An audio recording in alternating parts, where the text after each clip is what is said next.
नमस्कार विद्यार्थियों। आज मैं आपको कक्षा 8 का सामाजिक ज्ञान विषय में जो पहला चैप्टर है संविधान और उसका भी शीर्षक है मौलिक अधिकार, वो आपको पढ़ाने जा रहा हूँ। ध्यान से पढ़िए और मौलिक अधिकारों को समझने की कोशिश कीजिए। तो सबसे पहले तो क्योंकि ये अधिकार जो है वो हमारे संविधान ने प्रदान किए हैं, इसलिए इन अधिकारों को हम मौलिक अधिकार कहते हैं। संविधान, भारतीय संविधान में 6 प्रकार के मौलिक अधिकार हमको भारतीय संविधान ने प्रदान किए हैं। इसमें पहला है समानता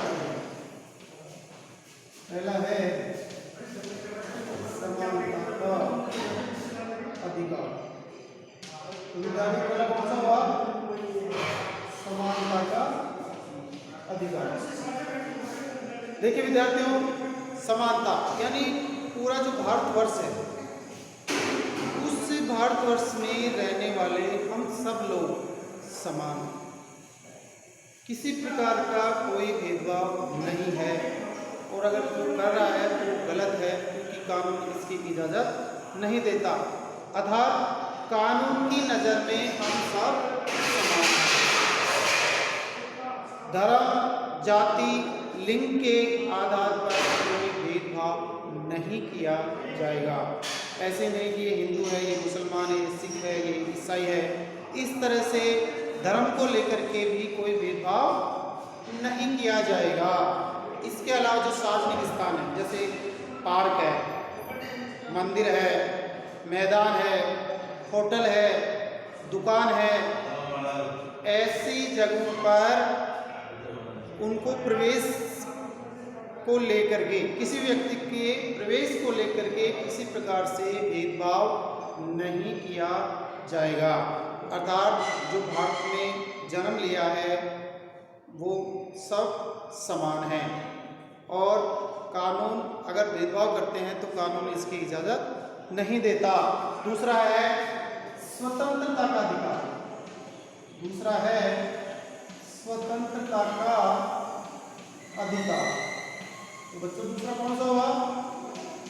स्वतंत्रता का अधिकार। यानी हम भारत में जन्म लिए हैं तो हमको दूसरा जो अधिकार दिया गया है स्वतंत्रता का अधिकार, अर्थात हम अपनी अभिव्यक्ति तथा भाषण, हम अपनी अभिव्यक्ति प्रकट कर सकते हैं और अपना भाषण दे सकते हैं। सभा का गठित कर, सभा को संबोधन कर सकते हैं। संगठन बनाने की स्वतंत्रता है हमको, और भारत में कहीं भी आने जाने की स्वतंत्रता है। भारत में कहीं भी आने जाने की स्वतंत्रता है, कोई रोक टोक नहीं है। व्यवसाय और रोजगार को लेकर के भी स्वतंत्र है, यानी भारत के किसी भी राज्य में वो अपना व्यवसाय अथवा अपना रोजगार कर सकता है। देखिए इसमें एक बताया गया है कि जैसे सभा का गठन कर सकता है, संगठन बना सकता है, अभिव्यक्ति कर सकता है, भाषण दे सकता है। लेकिन भाषण तो दे सकता है, लेकिन भाषण वहाँ तक तो ठीक है जब तक किसी दूसरे की गरिमा को ठेस नहीं पहुँचे। अगर हम अपने अभिव्यक्ति द्वारा किसी दूसरे की गरिमा को ठेस पहुँचा रहे हैं तो फिर वो स्वतंत्रता की श्रेणी में नहीं आएगा, क्योंकि हमको तो स्वतंत्रता है, लेकिन दूसरे की गरिमा को तो ठेस पहुँच रही है। उदाहरण के लिए कि हम म्यूजिक सुन रहे हैं, उदाहरण के लिए हम म्यूजिक सुन रहे हैं, संगीत सुन रहे हैं, आनंद ले रहे हैं, जोर जोर से आवाज़ें आ रही है, हमको तो बहुत आनंद आ रहा है, लेकिन उससे पड़ोसियों की नींद हराम हो रही है। तो इसका मतलब हमारी स्वतंत्रता किसी के लिए दुखदायी हो जाए तो ये भी स्वतंत्रता में नहीं आता है। हमको संगीत सुनना चाहिए लेकिन लिमिट से, तो ये हमारी स्वतंत्रता होगी। तीसरा है शोषण के विरुद्ध अधिकार। तीसरा है शोषण के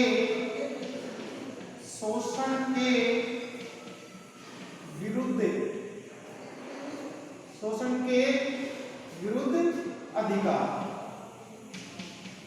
ये आपका तीसरा अधिकार है, शोषण के विरुद्ध अधिकार। यानी कहीं शोषण हो रहा हो, अर्थात जैसे बाल मजदूरी करवाई जा रही है।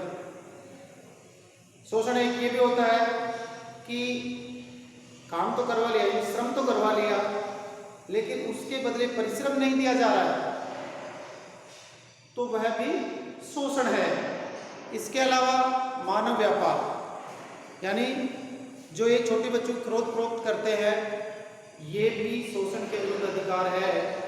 अर्थात छोटे बालकों को, यानी 14 वर्ष से कम उम्र के बालकों को अगर उनसे मजदूरी कराते हैं तो वो भी शोषण में आता है, बाल मजदूरी में आता है।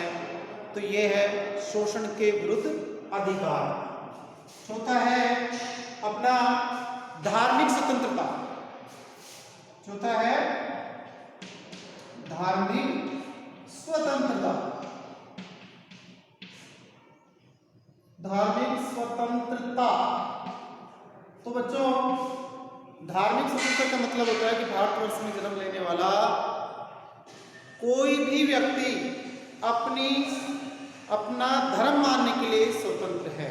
यानी वो कोई भी धर्म अपना सकता है, उसका प्रचार कर सकता है, उसकी उपासना कर सकता है, यानी अपने इच्छा से धर्म मानने के लिए स्वतंत्र है। और पांचवा है सांस्कृतिक और शैक्षणिक। सांस्कृतिक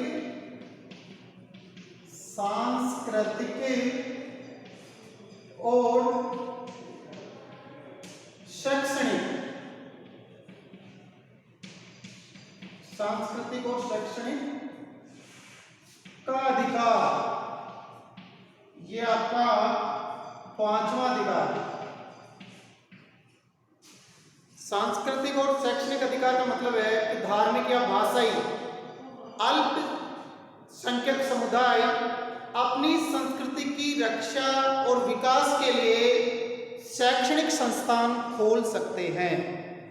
यानी अपनी जो संस्कृति को विकास के लिए, प्रचार प्रसार के लिए वो अपना शैक्षणिक संस्थान खोल सकते हैं, अपनी संस्कृति को बढ़ावा दे सकते हैं।